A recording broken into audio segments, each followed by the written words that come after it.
This episode, Matthew Jourdan of the Georgia Clearing Company. I had this young entrepreneur help me with an eviction in a rental property, and I was thoroughly impressed with his level of service and his zeal for the trades. So I was talking to Johnny about it. You know what Johnny told me? What did Johnny tell me? I said, book him, Dano. He said, let's talk to interview him. Let's interview him. So we did.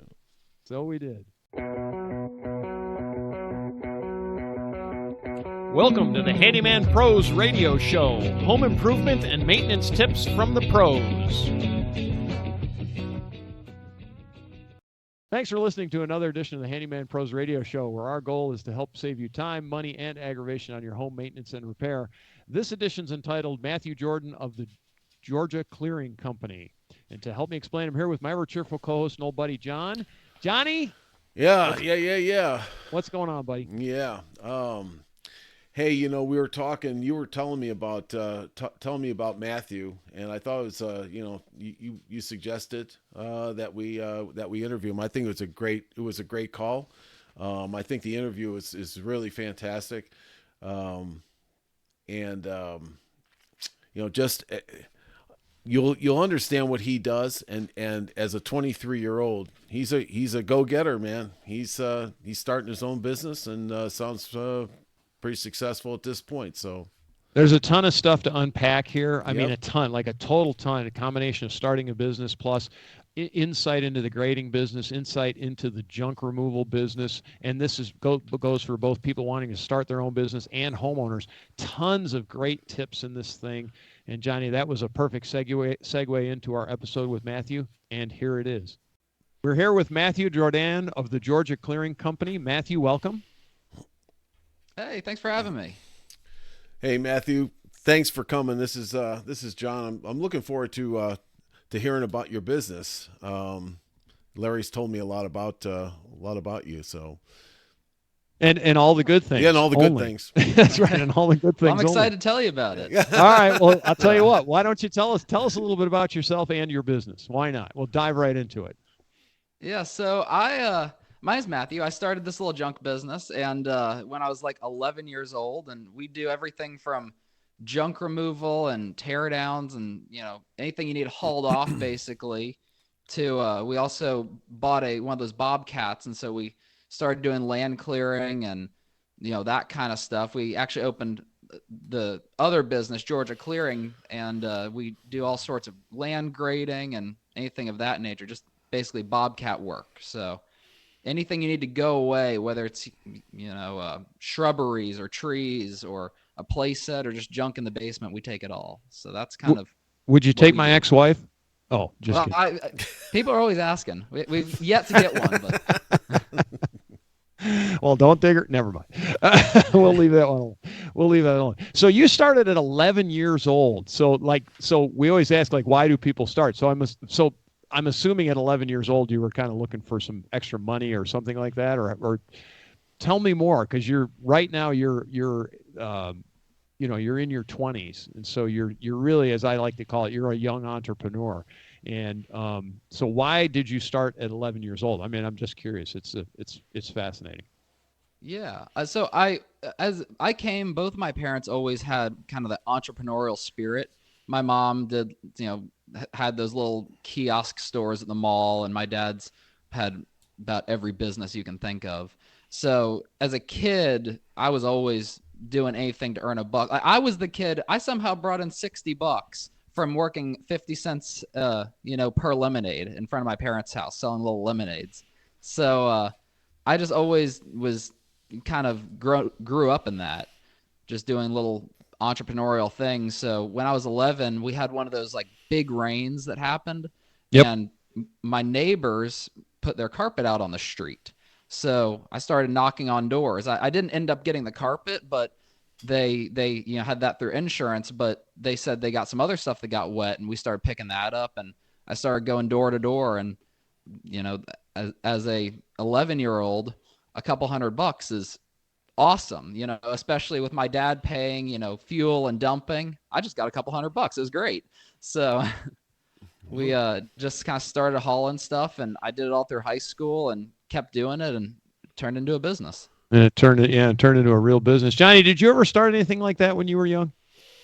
No, not that I can admit to, not legally. And there's still some things, but never Yeah. mind. It's funny because we get along well. So I had a very similar trajectory. I mean, I remember selling blow pops at the school, in the cafeteria at school when I was probably 10 or 11. I don't remember, but I got shut down by the government because I was probably making more money on a day than the lunch lady was. But anyway, it was pretty interesting. So it's kind of an interesting story. So and then you've turned this into a business. One of the things so we're big strong proponents of getting into the trades, and you're in the trades business. So you're doing some grading and things. And grading, did that come out of your junk business? Is that with the genesis of the grading side? Yeah, it totally did. So I always kind of wanted a Bobcat because I'm hauling junk. It'd make it easier. Right. So I actually had like a weird situation. I sold part of my business, and when I sold part of my business, I bought a Bobcat, and I started doing more of the grading side of it and more of the brush hogging, that kind of stuff. And then after about a year or so, I kind of brought it all back together, and now I just use the machine, and it kind of has its own business with the grading and stuff where we move dirt and all that kind of stuff. And then it also is just incredibly useful for tearing down a shed or, everything. It's kind of opened the door to allow us to work for landscapers and just move material to the backyard or kind of, do anything. Because you have an actual grinding attachment, is that correct? So you can actually grind up like stumps and things. You can it's like a ground leveler, but it grinds things as it goes. Is that what you have as far as the attachment on the Bobcat? It's kind of it's actually called a mulcher. Yep. But I mean, I can kind of blow through. I can go through like trees and stuff, up to about 6 inches, and then, like you said, it brings everything about level with the ground. So like last week, I did, I cleared a half acre in like 3 hours. Oh, nice. So, yeah. That's folks, if you've ever done it, that's like a really labor-intensive job. If you don't have the piece of equipment, I mean, it would take you forever to even just cut the trees down and then mulch them up and all of that kind of thing. And then you always run into, bees and yellow jackets and stuff like that. I get in my little air-conditioned cab and just roll over everything. Yeah. Nice.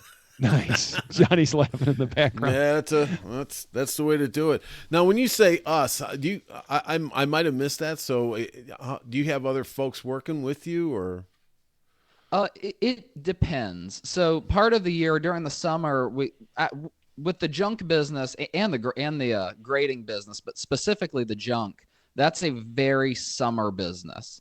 During the spring and summer, when everyone's doing spring cleaning, when everyone's moving, all that type of stuff, that's generally speaking when you find all your junk. So we get really booked in the summer, and we'll have 3-4 guys working all summer with a couple trucks running. And then during the winter, I kind of dial back, and that's when I start doing a lot more stuff just, on my own or just me and one person. I know this week I've got help 3 days out of the week. So I just kind of dial back to make it make more sense. And you hire those people as subcontractors, is that correct? Mostly. I do have a couple people who've worked with me for 5 or 6 years now. So I've got one of them as a W-2, but most of them are all subcontractors. Okay. Wow. So yeah. Good for you. So a Bobcat is quite a substantial asset. From a financial aspect. I mean, so you had, you don't have to disclose anything, but did you went out and how did you purchase that? Let's say that you're a young guy and, you're getting into this thing and, how did you go about, acquiring that? So I am very lucky that right down the street from me is I actually got a Kubota brand machine, so it's technically a skid steer, but everyone knows of it as a Bobcat. Yeah, sure. So I got it from right down the street. I have this Kubota company, and they offered 0% financing, so with zero money down. So I just lined up work for enough jobs to make it make sense, and I had, in the first, I'd say 2 months, I covered the first year and a half of my payments. Wow. Yeah. I just made good sure. On you. I'm not big on getting loans, but in that particular case, I had it lined up that it made sense. Yeah. So you bring up a question that I have for you, because as everybody knows, I used to be in the vending business, and people used to buy vending machines, and they would call me and they'd say, I've got a garage full of vending machines that I can't put out. Are you interested in buying them? And I always said, your first mistake is you bought the equipment before you actually got the job. So I have the question I'm asking you is, did you go get business before you bought the equipment? Is that what you're telling me? Yeah, I did. So Okay. I made sure I had 5 or 6 big jobs lined up already. Yep. Now, in my case with that grinding attachment, it it's a very expensive attachment to run. So that, Right. I ran into some problems there, just not expecting some of the fixes that I immediately, like I knocked a tree over and it landed on my cab and it shattered all my glass. So it was Ooh. like silly little things that I hadn't really expected, but I did have the jobs lined up that I was able to roll with it even when those things happened. I'll bet that And woke you up. oh my gosh, talk about frightening. Yeah. Boom, right? Because all the glass exploded, basically. Yeah. Right? Yeah. But yeah, I didn't. I'm very, when it comes to like loans and stuff, I'm very risk oriented. So I'm not interested in doing anything unless I'm very sure it's gonna make sense. So way to make sure it makes sense is get the jobs before you get the stuff. Yeah, and that's why, Matthew, that's why I asked, because, a lot of the folks that might be listening to this podcast might be thinking, hey, I might be ready for the next step. And that next step might be purchasing a piece of equipment, whether it is a young guy like yourself going into the business, or it is an older person like Larry. And thank you, John. and saying, hey, I want to I want to move up in my handyman business, and now I want to buy a trailer. Yeah. And things like that. So I mean, you're really off to a great start. And a lot of the young folks out there just trying to figure out, how do you navigate, how do you even get going, how do you even get started in business, because, hey, let's face it, when we're talking about the trades and that, some folks are going to go to a trade school, some folks are not going to go to college, and some folks are going to be just going to strike out on their own and make a boatload of money. But it's always, how do I take that first step? Yeah, how to make that first leap, Yep. basically. Yep.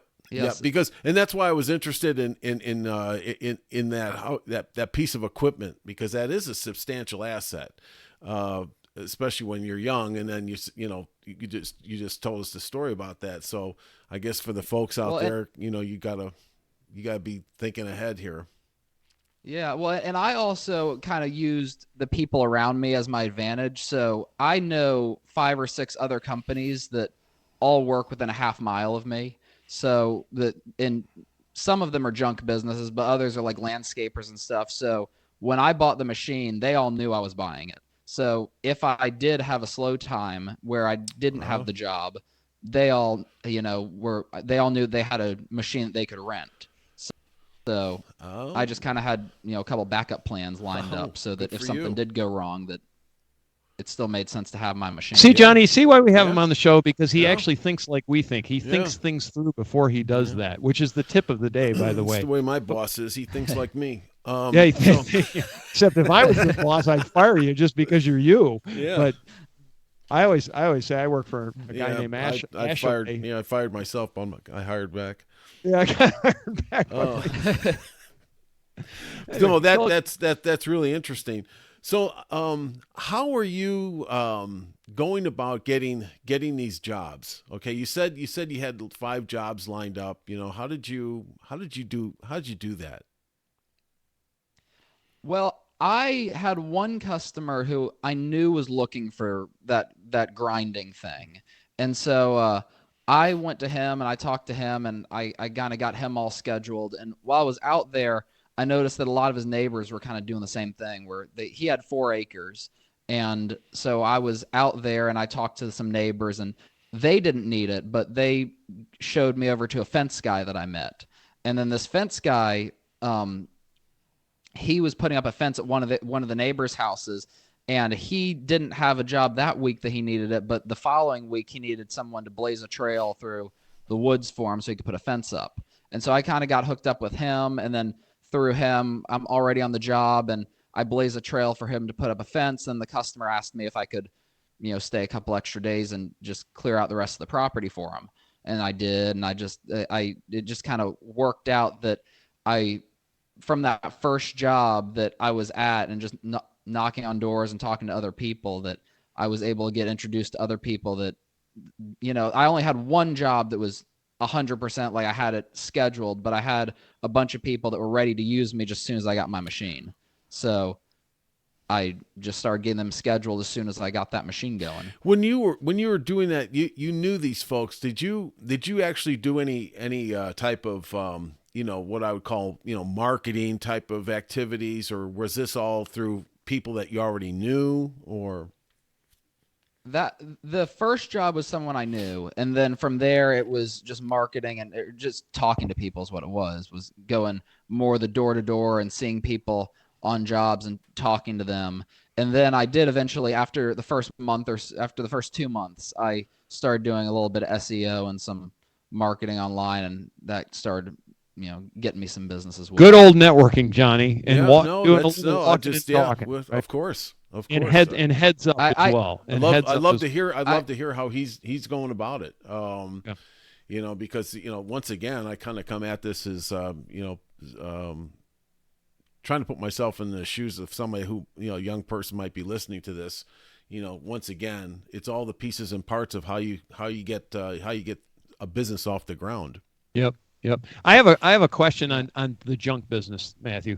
So what's your perfect day look like in the junk business? Like, just for example, if a couple of different aspects to this question, what works for you and what's in the best interest of the customer, and what are some things like what's your ideal job in the junk business? Because the grading is sounds like you do basically land clearing and all the things that you do with grading, but we haven't talked much about the junk business. What's a junk business job look like, and what's a perfect day for you and all that kind of stuff? Because the reason is we want to try to help our homeowners understand how they can make their lives better when it comes to removing all of your unwanted items, aka junk. I hate to say your stuff's junk, but it's just the things you don't want anymore. Or there's other things as well, I suppose. Is that correct? I mean, what kind of jobs do you do? Like, first off, give a description of a junk job or the different kinds of junk jobs.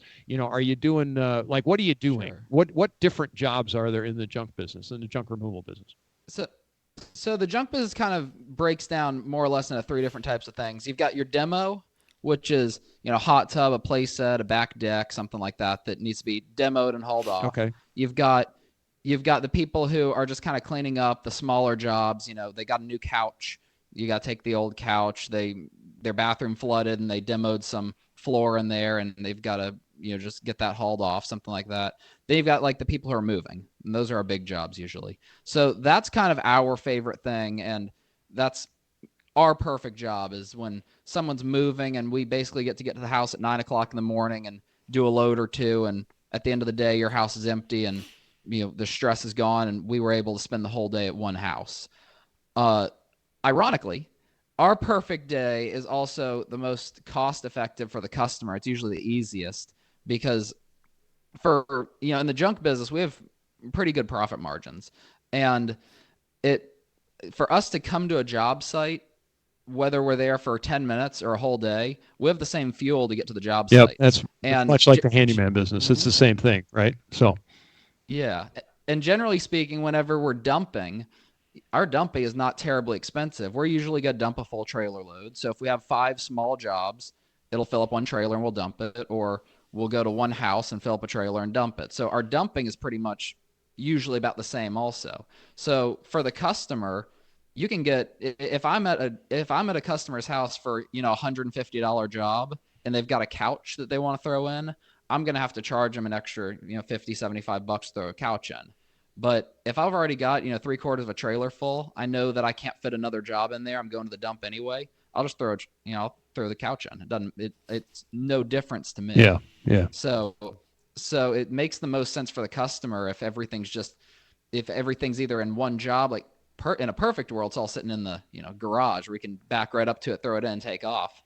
But, just anywhere that we can be at one house all day makes the most sense for both us and a customer. So it brings up two separate questions. Do you do any kind of like, how do I want to say it? It's like, say somebody's, both John and I have situations where we have parents that have passed away, and we now have houses, or have had houses full of stuff, and or I'm in the rental business, as you know, and so if you do like an eviction, like say somebody comes in, like me, like a guy moves out, can you do an eviction for somebody where you actually help get, because the sheriff's department, folks, if you don't know anything about evictions, I'll just tell you, on an actual, what I call a physical eviction, where you actually have to remove the tenant, you've got a limited amount of time to get all the stuff out. In my case, and where I do most of my work, it's 2 hours. So I have to empty the contents of the house in 2 hours.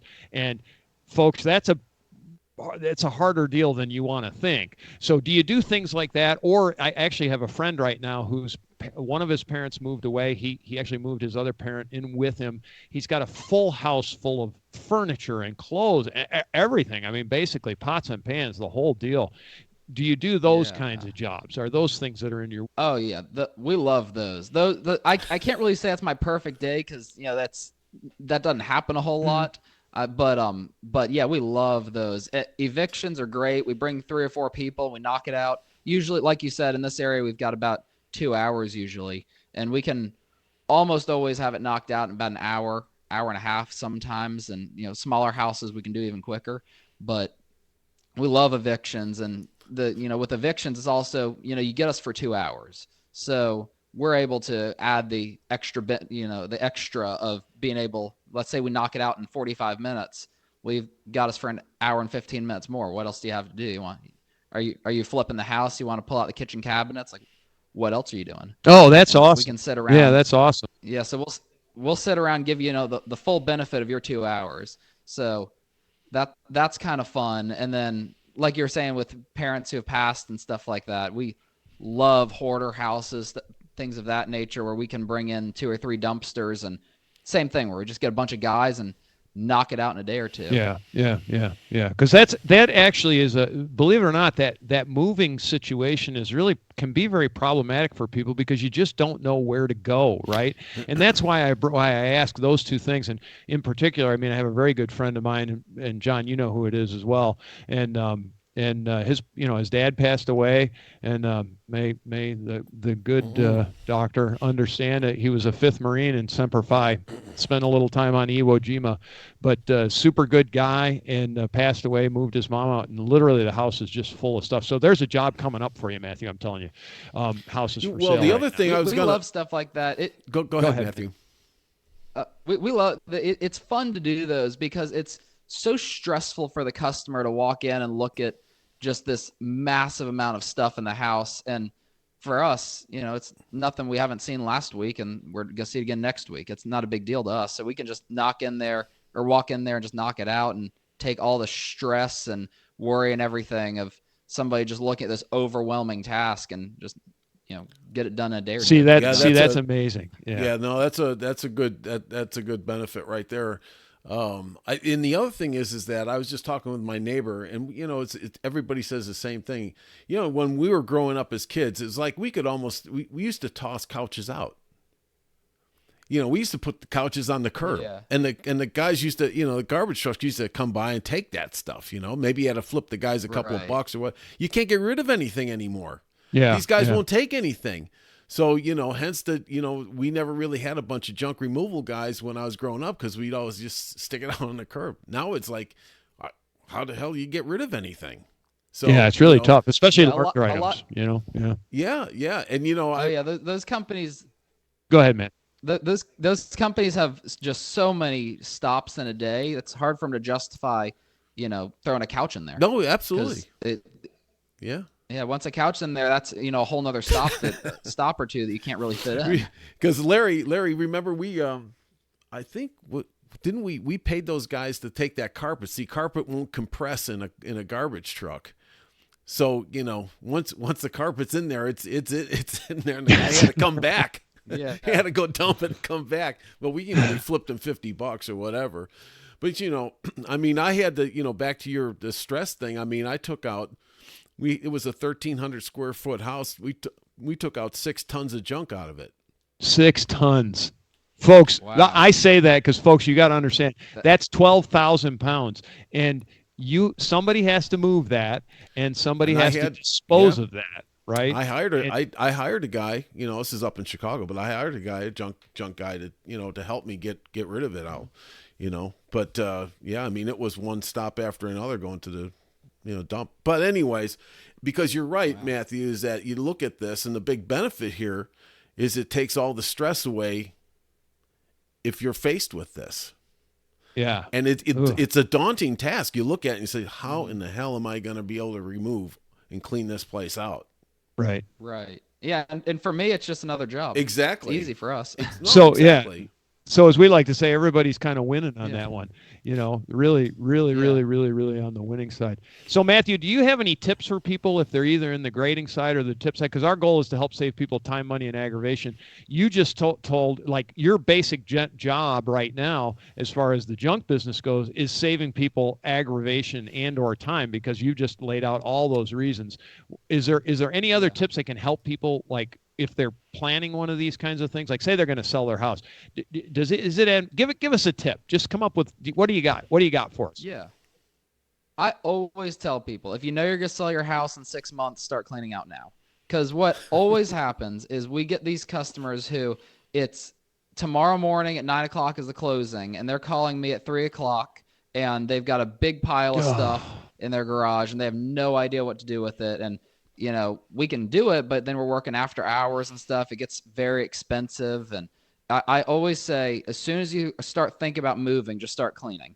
And if you've got a couple different ways of doing it, I've had customers who every Saturday morning at 8:30, I had a job for like 2 months where they were going room by room by room, and they were setting it out on the curb, just right in front of their driveway. And every Saturday morning at 8:30 for like 2 months, I went there and picked up a pile, and it was always the same price because it wasn't a whole lot of stuff. And we slowly got through it after a couple months. And then kind of on the flip side, other people will do the same type of idea where they'll put everything in their garage. And then right before they put the house on the market, they'll give me a call, and I'll come in and take everything out of the garage, just do one fell swoop, which is usually the cheaper option. But, it also fills up your garage for a month or however long until you get your house cleaned out.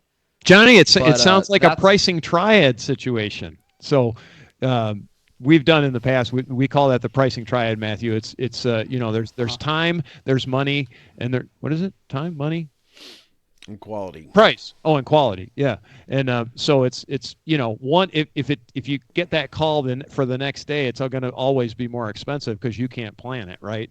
You, meaning the business owner, can't plan it. And then so if you want to make the best use of your money, if you can plan it, it helps you save the customer money. Plus, it just makes it makes everything easier. Well, and it's easier for everyone because when you know that you're moving, you've got to think about getting all your stuff moved safely and, what you're going to keep, what you're going to donate, all that type of stuff. The last thing you want to think about is, okay, I got everything moved. I'm ready to go to the new house. I've got the cleaners scheduled tomorrow morning, and I've got a big pile of garbage in the front yard. Yep. If that's an easy one to knock out early and not have to think about it. Have that just not be a worry. Yeah. So I always say, as soon as you think about moving, just go ahead and clean up. There's a lot of stuff in your attic that you don't need anyway. Just get rid of it. Yeah, basically, if it's in the attic, get rid of it. Yeah, you're never going to see it again. If it's not your Christmas decorations, throw it out. Well, and there you go. There's the tip of the day, folks. Right there. If it's not your Christmas ornaments, throw it out. Yeesh. That's awesome. That's awesome. All right. Tell Johnny, what do you think? Should we ask him about a crazy job? I'm not sure I want to know. Well, I think he probably has one. Do you have a really crazy based job? Upon what I'm hearing? Yeah, I was going to say. We've done everything. We've had human ashes and stuff that we've had to leave because I'm not going to take that. I'm not going to throw away ashes. It's Aunt Mary, Matthew. Yeah. Come on, it's Aunt Mary. Yeah. She's in the urn. Yeah. But I mean, people try to throw away the craziest thing. They've tried to give us like tombstones before that they had made, and then there was one person that had two tombstones made because the first one was misprinted, and they just had it in their garage. Johnny, we should have done this for the Halloween show. They didn't spell dad. They didn't spell dad right, or yeah, whatever. It was wild. But yeah, I mean, we've done like big hoarder jobs, like you said, the 6-ton. We did a hoarder job that I think we hauled out 9 ton of material. We filled up. It was a little over 120 yards of trash, Holy which is smokes. 4 of those Wow. big 40-yard dumpsters. And we've done pianos from upstairs. We've kind of done all those crazy things that you wonder how that baby grand piano got upstairs. I know how it's getting out I of there. do It's too, called but a I know how sawzall. it got downstairs. It's Yeah. going out with Yeah. a sawzall. Yeah. You know, Yeah, it's I don't know how they got it upstairs, but I know how to get it down. and that and that is there's more truth to that, Larry, right? The guy that helped me remove all that stuff, he came in and he cut the furniture, he cut everything up. He Yeah, saved me a could- lot yeah. of money because Yeah. everything was packed in. Yeah. But anyway, Yeah. Well, Well, because we have to. Go ahead, Matthew. Yeah, we pay by like size and Yeah. weight. So if you cut it down, you save a yeah, lot. oh yeah, So- that's what he told me. He said I'll Yeah. save you a lot of money here. Yeah, Anyways, yeah, yeah. how long does it take like to get on your schedule for grading and junk removal? There's I know it's 2 different things here, so Yeah. It just depends on time of year. So grading during the winter time, well, actually, I'd say either of them during the winter time. We've got a lot more time. We can usually get you scheduled within a day or two. In the summer and springtime when we're just rocking with that junk removal stuff, it kind of depends. Sometimes if it's a small junk job, we can throw you in and just kind of fit you in the day or the next day. If it's a big job, it'll sometimes be a week that we're out, and that's kind of more with that grading. It's so expensive to move that machine Yeah. that generally speaking, it's a day job if we're going to be out there. So during the summer, it'll usually be a week and a half before we can, devote a whole day to running a machine. yeah, interesting. So that's not too bad, actually. Yeah. In today's world, that's not too Right? bad. No, not at all. Yeah, we're usually pretty quick. I mean, occasionally we'll be booked out further, but especially with small junk jobs or if there's a small grading job in our area that we can just run the machine over to, we're usually So you're usually within a week and a half. so it sounds like just to start to close out here a little bit, but it sounds like you're running a solid 40, 50-hour weeks. Yeah, on a slow week. Yeah, I was gonna say you're like a really busy person. Yeah. Again, it all comes down to that like a summer winter thing. In the winter will sometimes be 30, 25, 30-hour weeks, Yeah. but yeah, in the Yeah. summer, I mean, it'll be. I'm usually up by 5:15 at the dump, and I'll usually get home by 10 o'clock at night, 5 or 6 days a week. So Wow. the summer kills me, and winter I get. Johnny, rest do you a little. remember those days? Yeah. That's and I'm glad to hear that for you because that's you're running a good little operation there. It's fantastic. I'll tell you, I'm glad to hear that because I'm glad to hear somebody that, a young person that has a really strong work ethic in the trades and really takes pride in what they do because Yeah. it seems, again, it's a gross generalization, but it seems to be kind of a lost thing that people actually want to get up and actually, well, A, they want to get up, and B, they actually want to go to work, and B, they don't mind working late into the night. So it's a bit of a, I will tell you, I like getting up early a lot better than working late. I'm with you. I'm with you on I that. can get up at 5 all day long, but You know, 10 o'clock is pretty late to get home. Yeah. I'm with you on that. Let me ask you one last question. Yeah. What's any other new future plans that you can divulge, or what you'd like to do? I mean, now that you're really into this thing now, I mean, you can grow this thing. What's next? Yeah. I weirdly love junk. There's like a joke in the junk removal community that once you get junk in your blood, you can't get it out. And I love doing the junk removal. I like meeting all the people. It's really what I enjoy. So I'm less interested in getting into more businesses and more interested in just growing this one to the point that I can maybe have a couple roll-off dumpsters and maybe, one of those grapple cranes that like grabs trash off the side of the road for you, and just bigger stuff like that. Being able to do more demolitions I know somebody who started doing this little thing like I do, and he eventually started taking down houses and stuff of that nature. So I want to be able to take on bigger jobs, basically. So you've got, you see guys running around, all over the place. Some of these companies are pretty big, the junk removal things. So there's a that's a fairly lucrative business, or these guys wouldn't be in it. I'll tell you that much, because some of them are really big. Oh yeah, that's another tip is I always say go with the middle person. There's there's your neighbor with a pickup truck who will throw the trash in and run it to the dump for you, and he's gonna be the cheapest, and he's gonna not have insurance or anything, and break stuff. And then you've got the really expensive guys, and they kind of, on the other hand, they just have so much overhead to cover that they're wildly expensive. So I always say find those middle people that are the 5-6 man crews, 2 or 3 trucks, stuff like that are big enough. They have insurance, they know what they're doing, but they don't have those crazy overheads. That's really great advice. Yeah, that's really great advice too. That's another really strong thing, especially the insurance thing. Make sure they're insured, which we talk about in the handyman business. Make sure you have insurance, because it's relatively inexpensive to have halfway decent. Well, and stuff always happens. I mean, I can't tell you how many windows we've broken. Like it happens. Yep. You walking down the staircase, you turn, you break a window, and it's for us. I've got a guy. I'll have the window fixed tonight for you. Yeah. But a lot of these guys will disappear. Yeah. So it's all that kind of thing. All right, Matthew. So you work mostly in the North Atlanta area. How can people get a hold of you? The easiest way is usually just a phone call.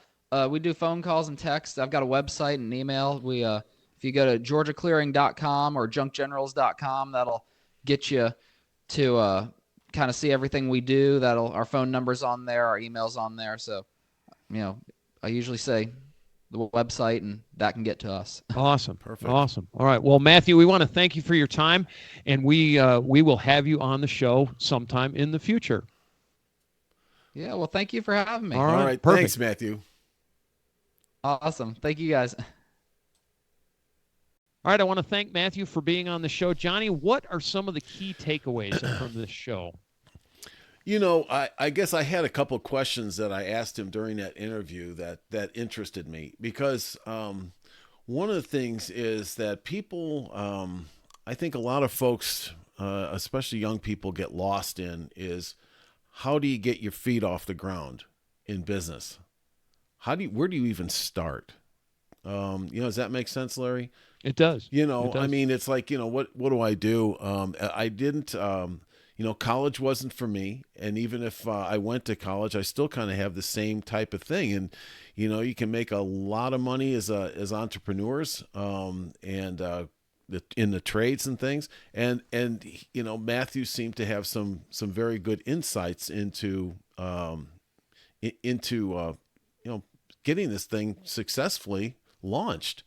Yeah, and I would say his biggest tip right there was one that I talk all about all the time. And this is just to your point, John. What's the first thing you do? Get a customer, right? That's and that is absolutely true. Whether you're in a startup company or whatever it is, that's you got to get a customer, and then you get an influx of another customer, then you get an infusion of some cash. And this is the way the world turns here. So, with Matthew, it was lined up. He told us he had about 5 jobs lined up. When I asked him about buying the asset, to me, buying something like a Bobcat, or a skid steer, whatever you would like to call it, that how much is something like that, Larry? 40 grand?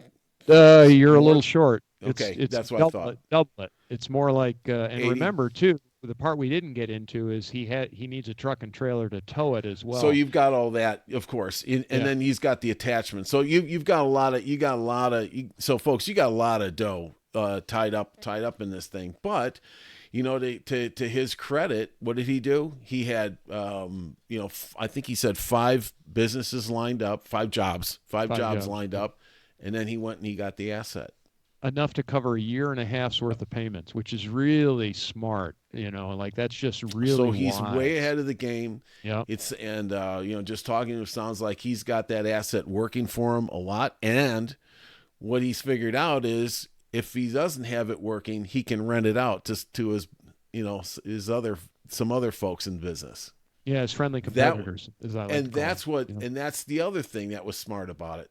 So, hey, you know what? If it's not making money for me because it's idle, I'm not going to let it sit idle. I'm going to now be the rental company. Yeah, right. And it's called put the asset to work, make it work. Keep the asset. Well, right. Just like any asset, if it's not working, it's not making you money. No. So he's learning that. Then he brought up some great points, and I think it's some really good sales points on the junk removal. He's of course he's got the two different jobs or the two different activities that he does right now, the grading and the clearing, and then he's got the junk removal. But he did bring up something that kind of hit home to me, and you were talking about it, Larry, in the interview, and that's stress. Because we all have this, when we got to, clean out a house, whether, we were talking about either an eviction, we were talking about, perhaps getting rid of a home, for whatever the reason is. You got a lot of stuff in that home, that you got to get rid of, and you look around at it, and you say, what am I going to do? What do I do? Yeah. What do I do? How do I just want to get out of here, Yeah. And it's a lot of things. I mean, you brought up an interesting point that I really never thought about in the interview you did. And that is, how do you get rid of the large items? Because in the old days, you stuck those couches out on the side of the road and they picked it up. And those days are gone. Those days are gone right now, and mattresses and stuff that you just, mattresses are my bane, right? Because I know how I can get rid of a couch. It's called the Sawzall, right? We kind of joke about it, but you can cut it up into small enough pieces that it goes into the landfill. But it's a lot of work. But anyway, be that as it may, but a mattress that's a tough one for me to get rid of. Like, wow. Oh yeah, the best, the greatest thing, right? You buy a new mattress, the guys come and they take the old one and haul the thing off, and you're like, I have wow, no idea, God, I don't care. Yeah, right. What am I going to do with that? Right, exactly. And that's the problem we used to have. When we have dumpsters for some of our activities and stuff at the flying field, right? Yep. We didn't want all these guys running by the dumpster throwing their junk and their mattresses in our, in our dumpster. And sadly, we're going to say those were mostly members, but that's beside the point. We're not going to bag on anybody in particular. We can name names. But it is like that because there's no place to there's no place to get rid of anything anymore unless you got a big truck and you can take it to the dump and that whole thing. But with these junk removal business, you call these guys out, couple of young guys come out, they're hauling stuff, and they're done. And he was talking about demoing and everything else, Yeah. We had the same thing, a swing set, we had, whatever it might be, all that sheds, stuff. Everything's gone. So, I think the other takeaway I had from the entrepreneur side of things from him is, he's already in the mindset of risk reward. Yep. He's already figured out how to not to minimize some of the risk, but he's gaining the rewards from his activities. Right. So, kind of go back. He had all the jobs lined up. Then he moved on to getting the asset, figured out how he was going to make that thing work for him. And the next thing off the ground, and this is how business gets built. Yep. So my takeaways are including all those things that you've just said is also the fact that he does have that, that tremendous can-do attitude. He's not really afraid of doing anything, but he's also very measured, to your point, where he thinks things through. And that's really refreshing to me because unfortunately, in our world, and John and I talk about these kinds of things a lot privately, but it seems like the up and coming generations are a little haphazard. He's not haphazard. He's very well thought out, and he really kind of thinks things through. And so he goes and then he just goes and does it. He's not afraid. He's like, oh, they might turn me down on the sales side. No, he just says, well, they might not. He goes, but he also knows how to structure his offers. So he's very, very heads up, and that really impresses me. It's one of those things that I meet young people and when I find young people that are of that kind of mindset, I'm always very, very not attracted isn't really the right word, but I really like associating with young Yeah. people that are that way because Absolutely. it seems like it's a dying breed. Yeah. Well, yeah, it seems that way, and it's good. It's good that he's, he now can lead by example. Exactly. Yep. Exactly. For sure. So good. Once again, good on him. That's a step in the in a great in the right direction. It's a great step. At 23. Yeah. He's doing well, and he's headed towards great things. I mean, that's where it goes. He really is. He's gonna do very, very well for himself. I don't have any doubts about that. So Johnny, did you meet anybody on the spaceship the last time they picked you up that might be of a similar guy to Matthew? I'm just questioning. Larry, this is getting personal there. No, but the space the space guy, was he the junk removal? Was that, is he? Yeah, well, he's right. Once again, he's right behind you. Allie's always out there with us. He's bringing up the rear. So, anyways. All right, Larry. Way to go. I can't touch that one, Johnny. Enough. That's enough. Too much information. Folks, with that, we want to thank you for listening to the Handyman Pros Radio Show. If you do like our craziness, please send this link off to your neighbors, your friends, and all that good stuff. If you have any questions for us, questions at handymanprosradioshow.com or handymanprosradioshow@gmail.com. Either way, send us an email. We will answer your emails. Believe it or not, we actually answer emails. Two, if you want to sign up for our newsletter, that's at our website, handymanprosradioshow.com. Just click on the newsletter sign up thing. Facebook as well, at Handyman Pros on Facebook. Got a pretty good growing size of group out there. I want to thank you for listening, and we'll see you next week on the Handyman Pros Radio Show.